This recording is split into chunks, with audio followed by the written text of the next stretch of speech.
Assalamualaikum warahmatullahi wabarakatuh. Alhamdulillahi rabbil alamin. Wassalatu wassalamu ala ashrafil anbiya'i wal mursalin wa ala alihi wa sahbihi ajma'in. Allahumma salli ala sayyidina Muhammad wa ala ali Muhammad. Allahumma salli ala sayyidina Muhammad wa ala ali Muhammad. Allahumma salli ala sayyidina Muhammad wa ala ali Muhammad. Allahumma fakkihna fid din wa 'allimna at-ta'wil. Allahumma yassir wa la tu'assir wa tammim bil khair. Nahmaduhu wa nasta'inuhu wa nastahdinuhu wa nastaghfiruh wa na'udzu billahi min syururi anfusina wa min sayyiati a'malina. May yahdihillahu fala mudilla lahu wa may yudlil fala hadiya lahu. Asyhadu an la ilaha illallah wahdahu la syarika lahu. Lahul mulk wa lahul hamd. Yuhyi wa yumit wa huwa ala kulli syai'in qadir. Wa la hawla wa la quwwata illa billahil aliyyil azim. Rabbi shrah li sadri wa yassir li amri wahlul 'uqdatam min lisani yafqahu qawli, amma ba'd. Alhamdulillah wa syukrillah, tamu-tamunya marilah sama-sama kita memanjatkan rasa syukur kita kepada Allah Subhanahu wa taala, kerana dengan limpah kurnia dan izinnya dapat sama-sama kita menunaikan solat fardu maghrib berjemaah, walaupun jemaahnya tidaknya ramai kerana ketetapannya. Alhamdulillah, Allah rezekikan kita untuk berjemaah, dan kepada yang berada di rumah, kekalkan dengan jemaah dengan ahli keluarga masing-masing. Semoga jemaah itu tetap berlaku di rumah masing-masing, insya-Allah. Dirahmati Tuan Imam, Tuan Bilal, seluruh ahli jawatan kuasa surau, muslimin muslimat, ibu-ibu, ayah-ayah yang dimuliakan oleh Allah Subhanahu wa taala. Alhamdulillah, pada malam ini saya ingin membawa satu tajuk yang mana tajuknya sudah kita belajar dah sebelum ini. Kita sudah dengar dah pada ustaz-ustaz yang lain. Cuma pada malam ini untuk sebagai ulangan dan ulang kaji kita bersama, yang mana tajuk ini amat penting. Terkadang dengan tajuk inilah juga kita dapat memandu diri kita dalam menguruskan situasi kehidupan pada pandemik yang kita hadapi sekarang ini. Saya bawa satu kitab yang saya akan baca pada malam ini, iaitu dalam kitab Riyadhus Shalihin karangan Imam An-Nawawi, dan tajuknya ialah dalam bab sabar. Terkadang saya melihat muslimin muslimat yang dimuliakan oleh Allah Subhanahu wa taala. Terkadang saya melihat di media massa, saya melihat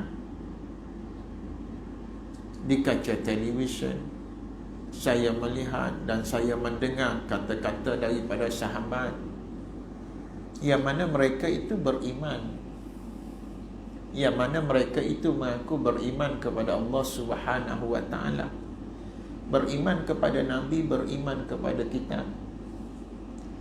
Tapi dalam waktu yang sama terkadang dia lalai dalam menguruskan kesabaran, sehingga menulis perkataan-perkataan yang tidak seronok didengar, sehingga berkata-kata kepada perkara-perkara yang tidak seronok didengar sebagai seorang yang beriman. Apakah puncanya?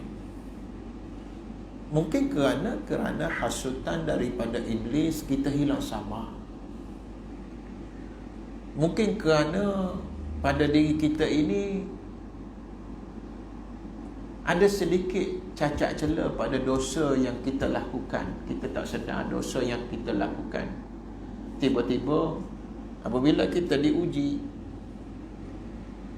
dalam bentuk nikmat maupun diuji dalam bentuk musibah, kita gagal menguruskan yang mana sabar itu.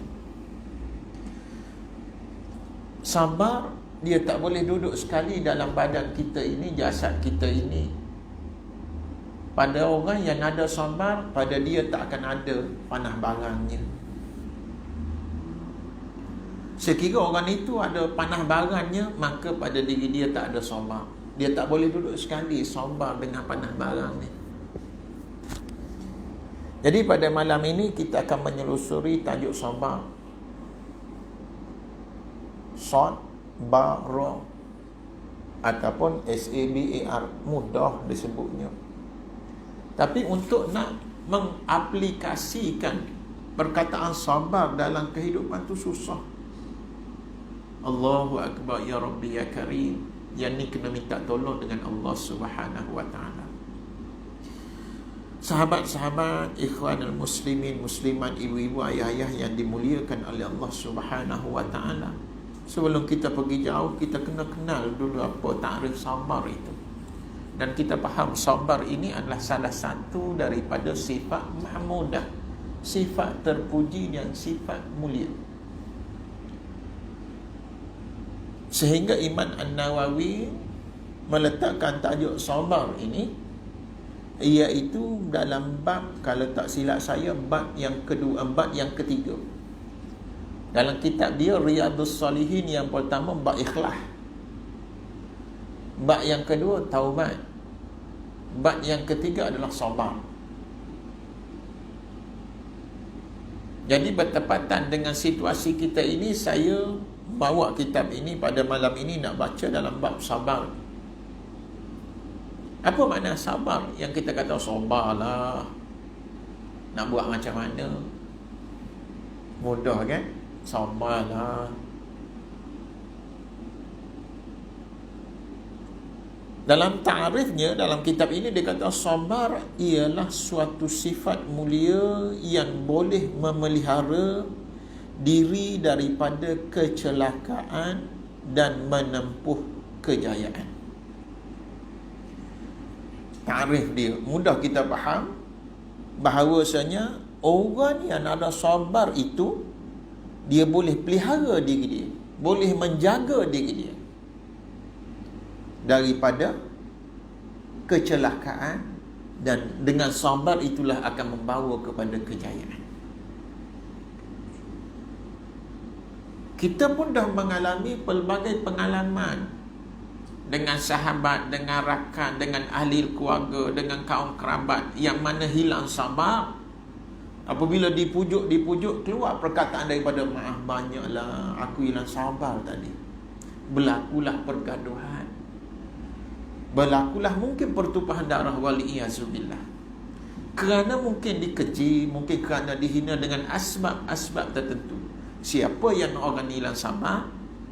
Dalam kitab ini kata, orang yang sabar boleh memelihara daripada kecelakaan dan membawa kepada kejayaan. Itu ta'rif yang mudah kita faham. Ikhwanal muslimin, muslimat, rahimakumullah. Dia kata apa lagi? Sabar juga dia akan mengawal diri daripada kegelisahan dan menerima segala dugaan. Apabila baca ta'rif ini, kita cermin diri kita. Kita cermin. Kita tak payah kata orang lain, kita tak payah kata siapa-siapa, kita cermin kita. Apabila pada diri kita itu ada kegelisahan, contoh, tak boleh terima segala dugaan, tak boleh terima cobaan, maka pada diri kita itu tidak sabar.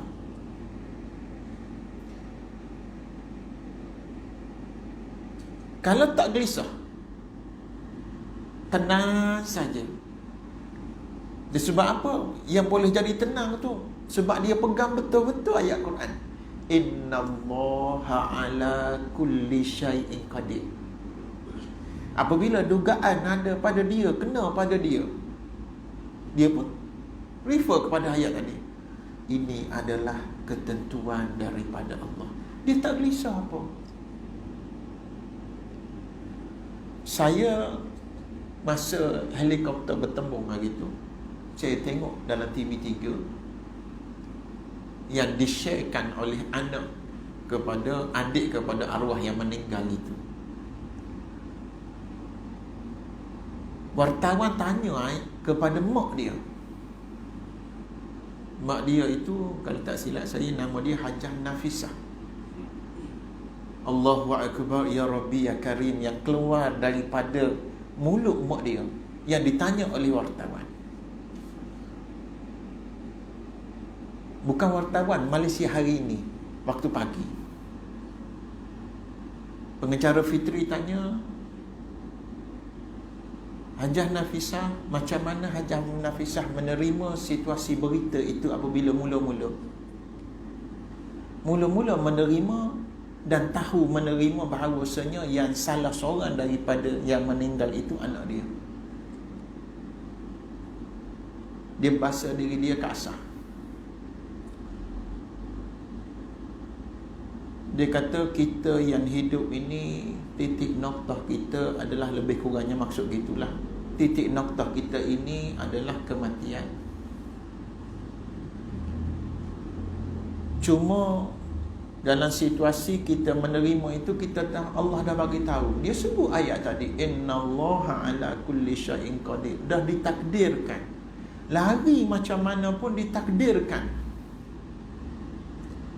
Allahu Akbar, Ya Rabbi, Ya Karim. Seorang ibu yang kehilangan anak dalam keluarga dia, itulah anak yang paling hebat sekali.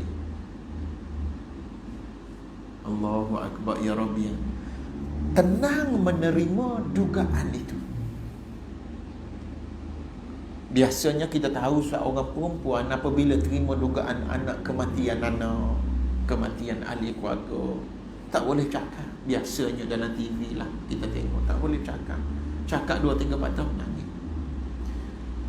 Tetapi seorang ibu tadi, dengan ilmu yang dia ada, dengan keyakinan yang dia ada, yang dia ini hamba kepada Allah, atas dasar ayat Quran, innallaha ala kulli syai'in qadir, tenang sungguh hati seorang. Saya secara peribadi, ini adalah ibu misali, ibu yang terbaik, yang boleh menerima dugaan daripada Allah Subhanahu wa ta'ala tanpa rasa gelugesah, tanpa rasa gelisah. Sebab apa? Dia tahu ini adalah ketentuan daripada Allah Subhanahu wa ta'ala. Ikhwanal muslimin muslimat rahimakumullah. Apabila kita sabar,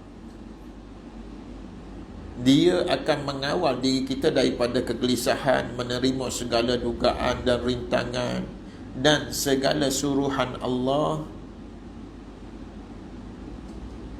dengan hati yang tenang, yakni tidak rasa jemu dan berputus asa. Terkadang, tarikh dia lagi, apabila dugaan, apabila kena rintangan, suruhan, perintah daripada Allah Subhanahu wa ta'ala, suruh tenang dan tidak rasa jemu. Kan kita selalu baca doa kan, Allahumma sallimna wa sallim di, ya Allah selamatkanlah aku, ya Allah selamatkanlah kami, ya Allah.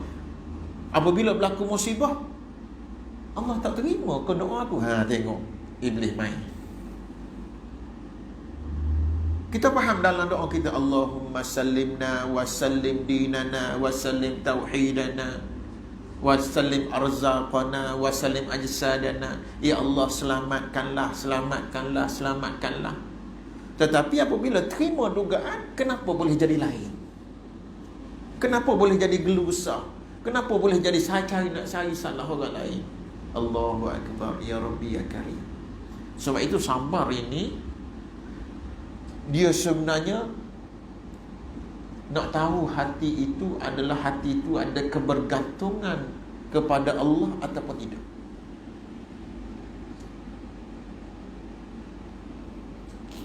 Sebab itu setengah-setengah imam dia ada baca doa kan.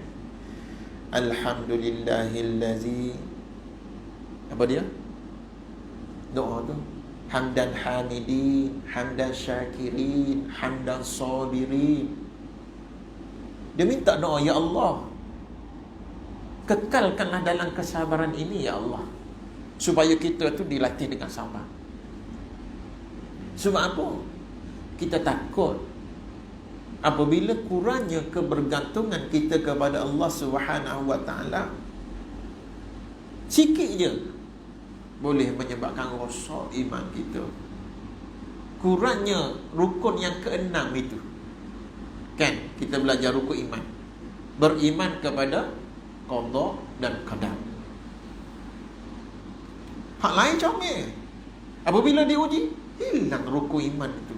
Allahu akbar ya Rabbi ya Karim. Sebab itu pengarang kitab ini, Imam An-Nawawi, bawa sandaran ayat Quran. Banyak ayat Quran dia bawa kepada kita. Saya nak baca 2-3 ayat Quran supaya boleh jadi panduan untuk kita. Ayat yang pertama yang dibawa oleh Imam An-Nawawi menjadi sandaran, yang mana ayat Qurannya dalam surah Al-Imran ayat 200, yang mana kata Allah Subhanahu wa ta'ala, ya ayyuhallazina amanusbiru wasabiru warabitu wattaqullaha la'allakum tuflihun. Apa kata Allah Subhanahu wa ta'ala? Wahai hamba-hamba yang beriman, bersabarlah kamu. Ini maknanya ayat seruan pada kita daripada Allah kepada hamba yang beriman, pada kita lah. Bersabarlah kamu apabila menghadapi segala kesusahan dalam mengerjakan perkara-perkara kebajikan. Ayat ini, nak buat benda baik, kena sabar. Contohnya macam Tuan Bilal kita, hari itu saya tengok, alhamdulillah, kekal dengan istiqamah itu. Dia duk kau upuk dekat tepi tu, alhamdulillah, moga-moga jadi amal kebajikan. Tapi sebenarnya dia bertentangan dengan jiwa. Nanti orang tengok aku buat ni, dia kata, alah mentang-mentang dia jadi Pak Bilal nak buat benda ni, tengok. Kena sabar tu. Kalau tidak, tak buat kita. Ada sahabat saya tengok, dia bukan ahli jabatan kuasa surau pun saya tahu. Nak masuk sini, tengok dia pegang penyapu sebab dia tengok daun banyak dekat parking tu. Allahu akbar ya Rabbi ya Karim. Nak buat itu kena sabar tu. Bukan main-main, nampak kecil je. Alah, aku boleh buat. Kataan Iblis kata kan, Iblis kata aku boleh buat. Tahu, benda ni nak melakukan amal kebajikan ini memang kena sabar. Sabar daripada perasaan dalaman itu. Mungkin orang kata aku ni ngada-ngada, mungkin orang kata aku ni nak menunjuk-nunjuk. Itu adalah faktor tolakkan daripada iblis supaya kita tak buat kebajikan. Tapi kita melawan dengan kesabaran yang Allah, kita minta tolong dengan Allah, sabar dalam melakukan kebajikan yang kita mengharapkan pahala daripada Allah Subhanahu wa taala. Allahu akbar ya Rabbi ya Karim. Saya secara peribadi, kalau melihat sahabat-sahabat ahli jawatan kuasa ataupun orang ramai melihat satu benda yang kata orang lain tak buat tapi dia dapat buat, Allahu akbar ya Rabbi ya Karim. Sebab itu kita dalam melakukan amal ibadah ini, seruan daripada Allah Subhanahu wa taala nak jadi orang yang sabar dalam melakukan kebaikan, kebajikan ini. Biasa kita tahu sabar apabila terima musibah, kan? Sabar. Tetapi dalam melakukan kebaikan, kebajikan yang difokuskan pada ayat ini, Allahu akbar. Kalau siapa sahabat hamba-hamba Allah yang dapat melakukan perkara yang orang tak buat, dia buat. Hebat hamba ini. Jadi saya suruh teruskanlah. Ada orang yang diuji dengan harta yang banyak, tapi dia tak sedekah kat masjid, tapi dia sedekah auto debit. Itu pun perlu kesabaran. Sabar daripada apa? Nafsu yang iblis ini sangat tak seronok kalau kata seorang hamba Allah itu suka bersedekah. Mula-mula dia buat macam mana? Dia buat contoh kalau kata auto debit. Sebelum ni yang auto debit, dia datang dalam kata naluri dan perasaan kita. Kau ada auto debit itu, nanti apabila kau nak guna duit, tak payah auto debit lah.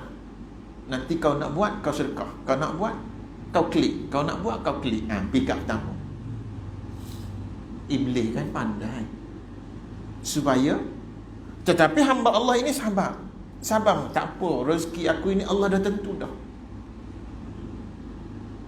Yang kita duk gelisah ni ialah tentang rezeki yang Allah dah tentukan dah.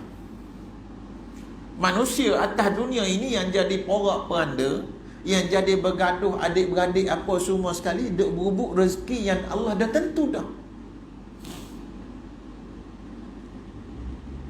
Kita usahalah kuat macam mana sekalipun, kalau Allah tak tentukan dia berjaya, tak akan berjaya.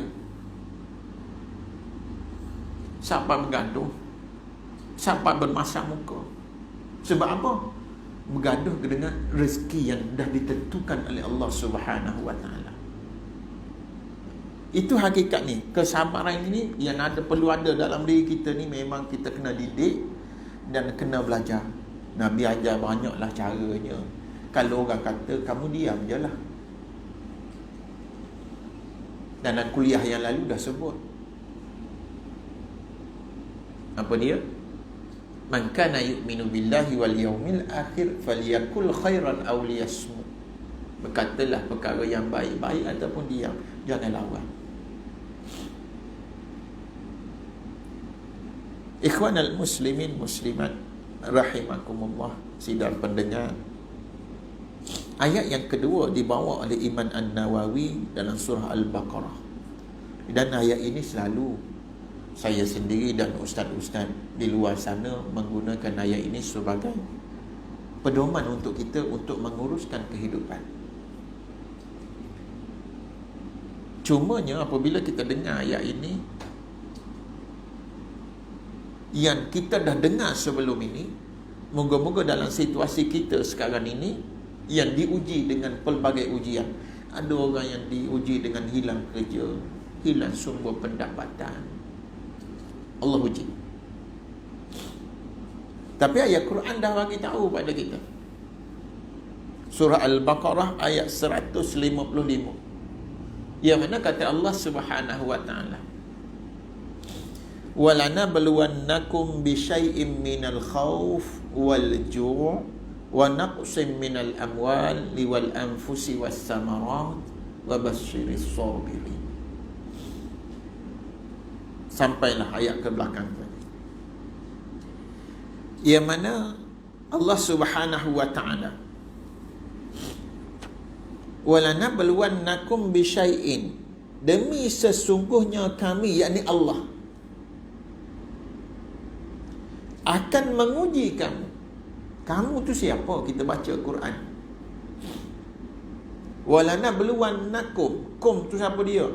Manusia, hamba Allah. Menguji kamu dengan sedikit perasaan takut, minal khauf. Takut. Takut apa tu? Takut kepada musuh. Takut orang ambil bahagian kita. Takut lebih pada orang. Takut kita kurang daripada orang. Takut tu. Dia jadi resah gelisah. Tak boleh nak urus dia punya perasaan itu. Sedangkan Allah dah bagi tahu, aku uji kamu. Saya selalu buat contoh dalam bab ini kan. Selalu buat contoh. Kalau kita sedekah, kita sedekah, kita buka dompet kita tu, kita nak ambil hak mana? Oh, ni memang ada kelabu, ada hijau, ada merah, ada oranye, macam-macam warna ada.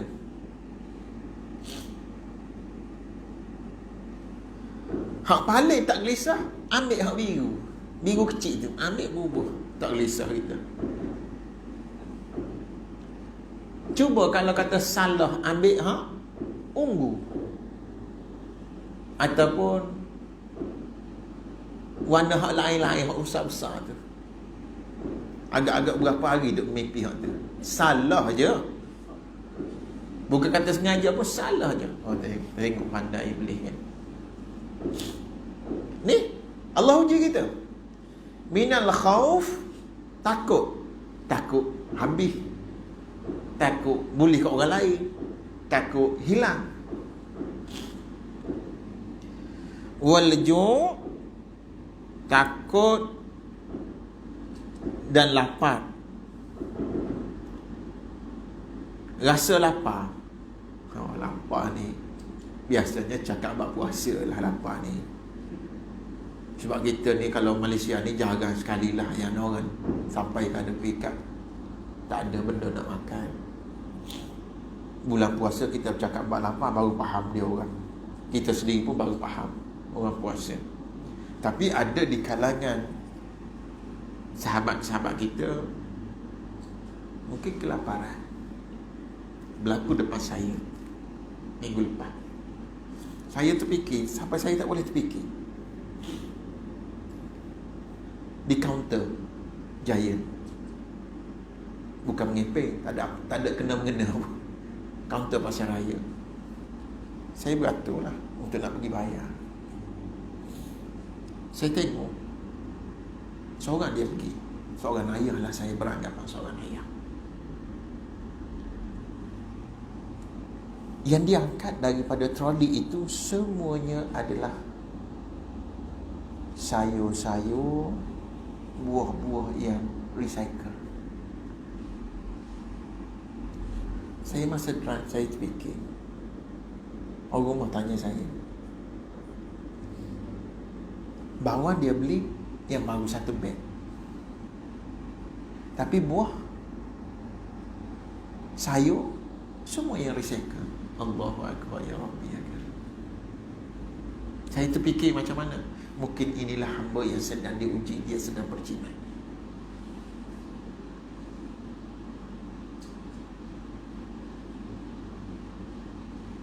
Kita tak tahu, mungkin kat rumah tu mungkin 2-3 hari mungkin lapar, wallahu a'lam bissawab. Tapi dia kena sediakan untuk ahli keluarga dia. Saya beranggapan sedemikian. Kalau dia tak beringat dari segi perbelanjaan, jangka masa dia, duit yang dia ada tu mungkin selama mana dia boleh menguruskan keluarga, wallahu alam. Tapi dia nak bagi juga. Anak-anak merasa ini ujian. Allah kata, walanabluwannakum bisyai'in minal khauf wal ju'. Rasa lapar. Wa naqsim minal amwal liwal anfusi was samarat. Allah uji kamu, aku uji kamu dengan takut, dengan lapar, dan wa naqsim minal amwal, dengan kekurangan daripada harta benda. Dulu mungkin dapat gaji penuh, sekarang mungkin separuh. Mungkin tak dapat langsung, dengan asbab tertentu. Allah uji. Tetapi ayat ujung itu, Allah akan uji perasaan takut, lapar, kekurangan harta benda dan jiwa. Mungkin hilang jiwa. Sekarang ini negara kita 300 lebih kehilangan jiwa dengan asbab itu. Kita tak rasa sebab apa, bukan anak-beranak kita. Bagaimana mereka yang kehilangan ahli keluarga, yang mana menguruskan jenazah yang, kalau kita jenazah biasa kita boleh pergi cium, boleh pergi peluk untuk kali terakhir. Kalau ayah kita, kita peluk dia, kita bawa dia turun ke liang lahat. Kalau ayah kita. Tetapi kalau pada sahabat-sahabat yang kehilangan ayah dalam situasi sekarang ini, macam mana mereka? Allah kata, aku uji. Mungkin kerana kehilangan jiwa, kehilangan nyawa dengan kematian, dengan asbab penyakit. Wallahu a'lam bissawab. Namun wa naqsim minal amwali wal anfusi was samarat wa basyiris sabirin.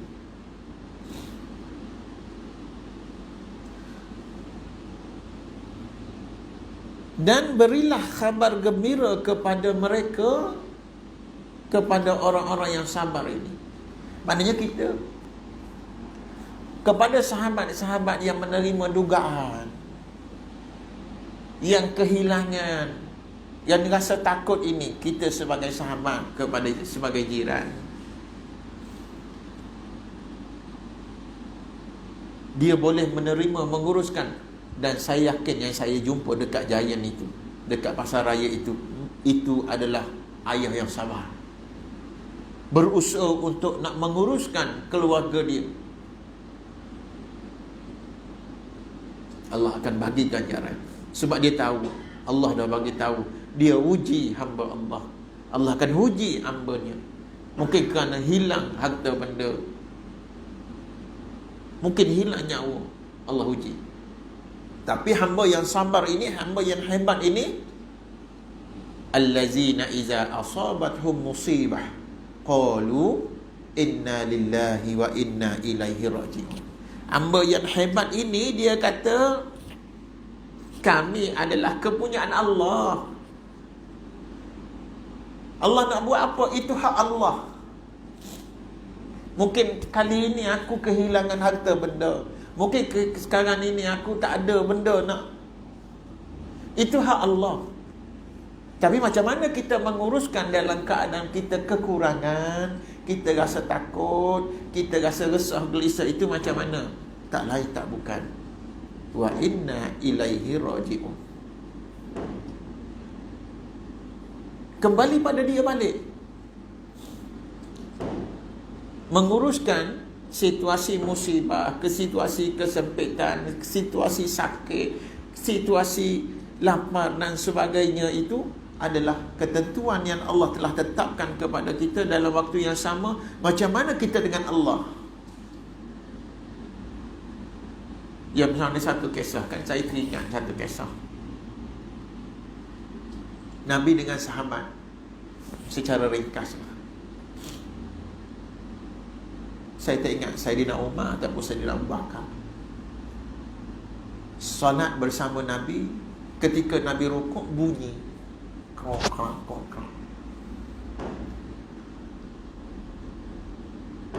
Selesai saja sembahyang, kalau tak silap saya, Saidina Umar tanya, ya Rasulullah, bunyi apa tu?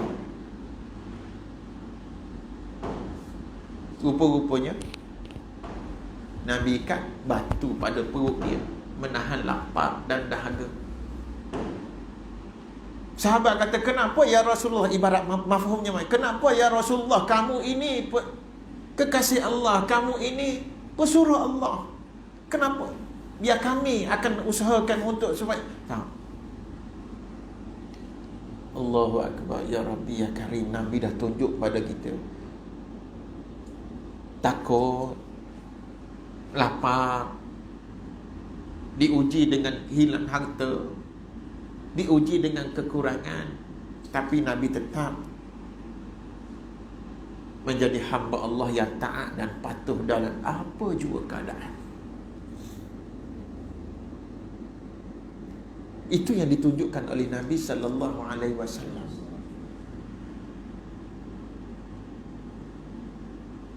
Saya baca sarah dia, sahabat kata, aku akan uruskan, ibarat macam tu.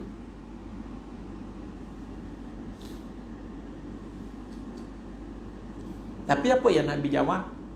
Ibaratnya dia kata, apa yang aku buat ini adalah ada ganjaran di sisi Allah Subhanahu wa taala. Bukan kerana aku sebagai ketua negara, aku sebagai Rasulullah, aku sebagai kekasih Allah, aku boleh mengambil kesempatan apa atas diri aku ini untuk nak suruh orang belanjakan aku. Nabi tak gitu. Allahu Akbar, ya Rabbi ya Karim. Kalau kita kan orang besar-besar kan, Allahu Akbar, dengan keadaan itu pun diuji. Tapi Nabi, ini contoh yang dikatakan uswatun hasanah, itu memang kita tak mampu nak menandingi Nabi. Ini ujian. Sebab itu apabila baca walana balwannakum bisyai'in, memang kena atas batang hidup kita. Aku uji kamu wahai hamba-Ku. Tak faham lagi kau?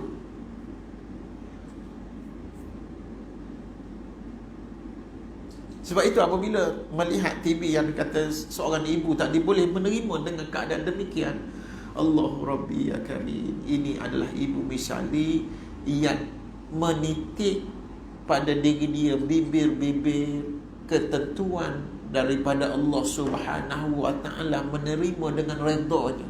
Yang kata kalimah inna lillahi wa inna ilaihi raji'un itu memang pada bibir dan pada hati dan jiwa. Ramai orang boleh sebut inna lillahi wa inna ilaihi raji'un, tetapi dalam situasi kehidupan tau.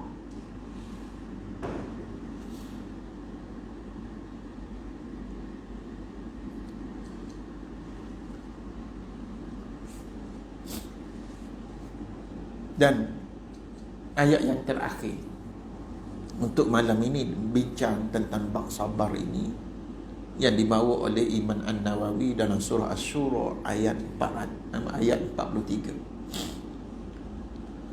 Apa kata Allah Subhanahu wa taala?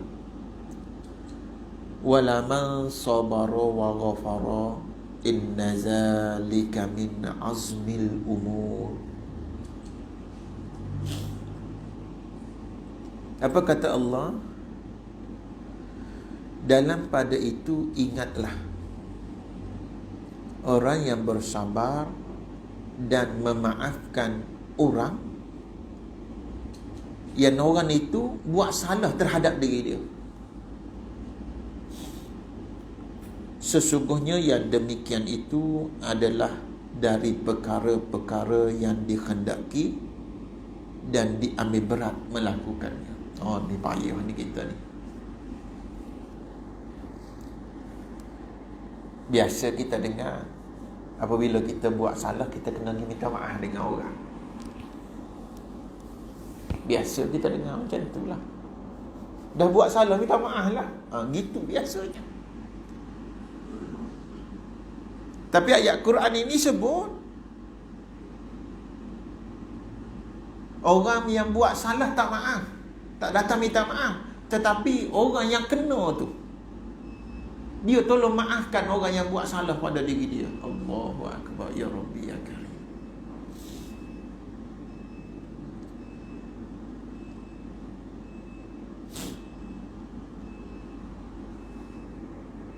Dalam tafsir Ibn Katsir,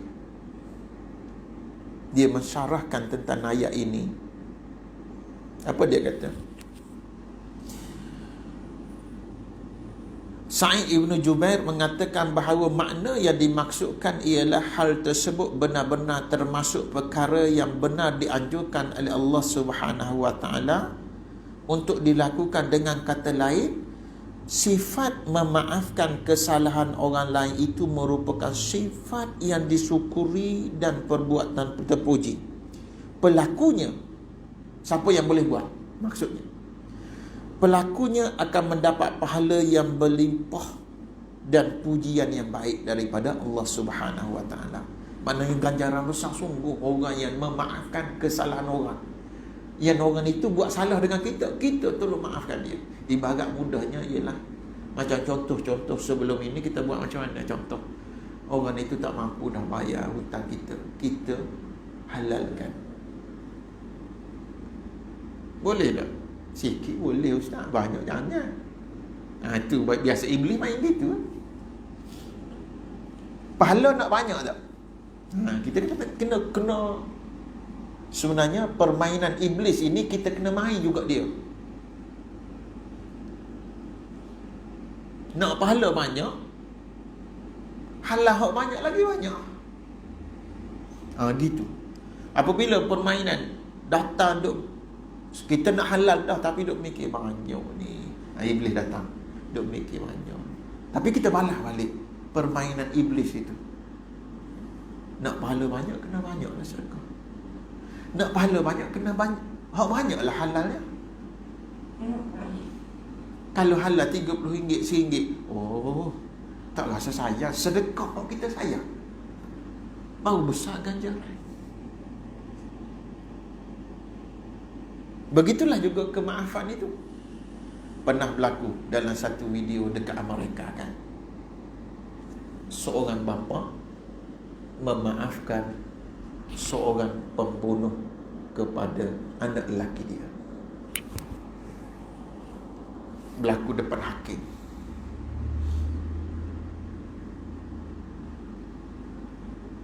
Yang bapa tu Muslim lah. Ini konteks dakwah. Kalau mengikut dendam, nyawa mesti dibalas dengan nyawa. Tapi seorang bapa ini dakwah yang utama pada diri dia. Dia memaafkan si pembunuh anak dia itu. Bapa tu ibaratnya macam mana dalam hati dia? Saya terfikir dalam hati dia, dia memaafkan sebab dia tahu kalau kata dia tak memaafkan, anak dia tak akan kembali. Satu. Yang kedua, apa yang dia buat, saya beranggapan bahawasanya moga-moga dengan apa yang dia maaf itu, hamba Allah itu lihat siapa yang maafkan itu, seorang Muslim yang sifatnya sangat pemaaf kepada orang yang melakukan kesalahan walaupun hilang anak. Moga-moga dia tengok cantiknya agama Islam. Saya ingat itu hala tuju hamba Allah itu. Dia tolong maafkan. Ini hamba yang hebat. Banyak contoh pada depan kita, banyak contoh. Cuma kita minta dengan Allah Subhanahu Wa Taala untuk diri kita, supaya Allah kekalkan kita dalam keadaan situasi boleh menguruskan situasi saja. Apabila kita diuji, ya Allah, kalau kata diuji dengan nikmat, biar aku bersyukur ya Allah. Apabila diuji dengan musibah, ya Allah, biar aku sabar ya Allah. Aku kekal sebagai hamba yang taat dan patuh. Dalam keadaan kurang harta pun aku taat, lebih harta pun aku taat. Sakit pun aku taat, sihat pun aku taat. Kita minta gitu je dengan Allah. Moga-moga kita semua kekal dalam keadaan menjadi hamba yang Allah redha dan hamba yang Allah kasih. Sebagai penutup untuk malam ini,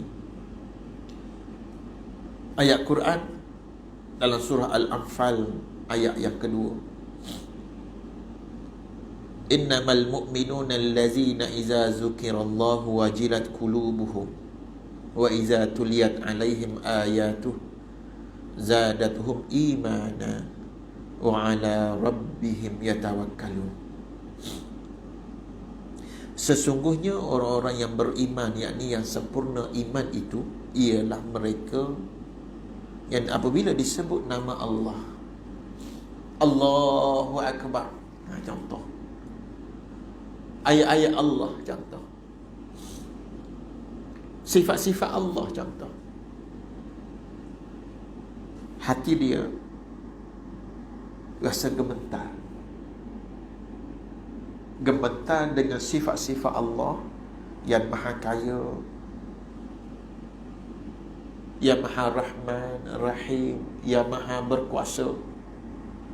Apabila sebut nama Allah, sifat-sifat Allah, kita refer kepada keagungan, keesaan, kemuliaan Allah itu. Rasa gentar. Dan apabila dibaca kepada mereka ayat-ayat Allah, menjadikan mereka bertambah iman. Macam kita dengar Asma'ul Husna kan, Asma'ullahul Husna dalam TV. Secara realitinya, kadang-kadang kita diuji buka TV tentang Asma'ullahul Husna, kita akan ikut alunan itu ataupun kita tukar channel.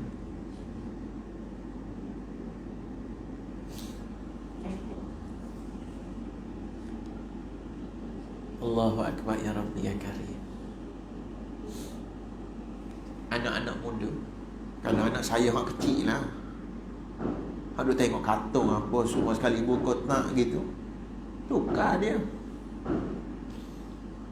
Tapi kalau kita yang dah ada iman, dia boleh fikir baik buruk dia. Yang kanak-kanak 5 tahun 4 tahun tu biarlah dia, sebab dia belum memayis lagi. Tapi yang tua bangka ni, yang 30-an, 40-an, 50-an, 60-an, 70-an, dengar ayat-ayat Allah, dengan nama-nama Allah, tak seronok. Bukan kata tak boleh beribu, boleh beribu, tapi berpada-pada, sebab kita nak bawa bekal. Yang ni dia katakan, orang mukmin ini ialah apabila dengar ayat-ayat Allah, dia rasa nak dengar, rasa seronok. Kalau Asma'ullahul Husna dalam TV tu dia nak ikut sama-sama, tak sebut kat mulut pun dia ikut. Allahu Akbar ya Rabbi ya Karim. Itu yang beriman. Tetapi zadathum imanan wa ala rabbihim yatawakkalun. Lepas tu kita kena serah pada Allah Subhanahu wa taala. Kehidupan kita ni, anak kita berjaya ke tak berjaya ke, serah pada Allah. Kita dah buat yang terbaik. Itu orang beriman. Dia bukan kata aku ni tak boleh, aku ni kataan aku tu bahaya tu. Dia panggil keakuan, ananiyah tu bahaya tu. Harta aku banyak ni, banyak ni, banyak ni, banyak ni.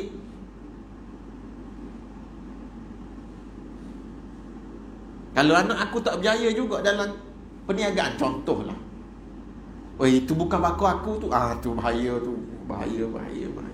Allahu Akbar ya Rabbi ya Karim. Aku ini belajar sampai sekarang ni, anak aku ke, contohlah, mu ni bukan supaya aku, contoh, tak nak raya sikit habuk ni. Tengok, kadang-kadang Allah nak uji hamba Allah itu, didatangkan anak yang nakal mungkin. Sebab itu kita ni yang beriman dengan Allah, yang percaya kepada, beriman dengan qada dan qadar Allah ini, ni latih sabar ni. Rasanya sekadar itulah dulu untuk malam ini. Ingat 3 ayat yang saya baca hari ini jadi panduan untuk kita dalam menguruskan kehidupan. Tentang sabar saja. Biasa kita kuliah sejam, ni tak dapat sejam, cukuplah untuk malam ini. Moga-moga kita dikekalkan oleh Allah Subhanahu wa taala dalam ketakwaan, keimanan dan redha dengan ketentuan yang Allah tentukan pada kita. Mohon ampun dan maaf atas salah cakap, salah bicara. Yang baik itu datang daripada Allah Subhanahu wa taala, yang kurang dan yang salah itu datang daripada kelemahan diri saya sendiri. Mohon ampun dan maaf atas salah cakap, salah bicara. Aku qouli hadza wa astaghfirullahal azim li wa lakum. Assalamualaikum warahmatullahi wabarakatuh.